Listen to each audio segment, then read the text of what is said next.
রমজানের ১২তম দিনে জমজমাট বেইলি রোডের ইফতার বাজার। ক্রেতাদের চাহিদা অনুযায়ী নানা রকম মুখরোচক খাবার নিয়ে হাজির ব্যবসায়ীরা। দাম নিয়ে মিশ্র প্রতিক্রিয়া থাকলেও ব্যবসায়ীরা বলছেন গত বছরের ন্যায় এবারও অপরিবর্তিত রয়েছে খাবারের দাম। টেবিলে সাজানো একের পর এক লোভনীয় খাবার, জিলাপি থেকে শুরু কাবাব দিয়ে শেষ। প্রতি বছরই বেইলি রোডের পরশা বসে এমন বাহারি ইফতারের।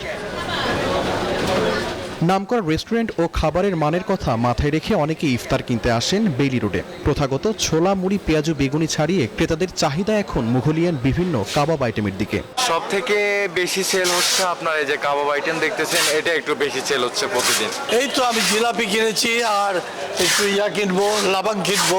দুইটা পনির চপ আর দুইটা কি জানি আপু, দুইটা পপ, মালাই পপ। প্রাইসটা একটু বেশি হলেও মানের দিক দিয়ে ভালো আছে, বাইরের থেকে অনেক ভালো। বিক্রেতারা বলছেন ক্রেতা সমাগম আশাব্যঞ্জক, তাই দাম ও মানের সমন্বয় করার চেষ্টা করছেন তারা।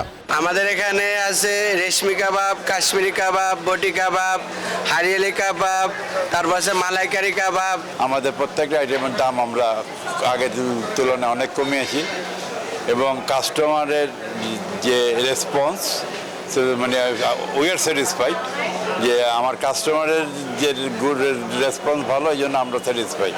বিকেল ঘনিয়ে এলেই ক্রেতাদের ভিড় জমতে থাকে বেইলি রোডের এই ইফতার বাজারে। কেউ অফিসের জন্য, কেউ ইফতার পার্টির জন্য, আবার কেউ ঘরের খাবারের সাথে রেস্টুরেন্টের খাবারের বাড়তি স্বাদ যোগ করতে কিনে থাকেন এসব বাহারি খাবার।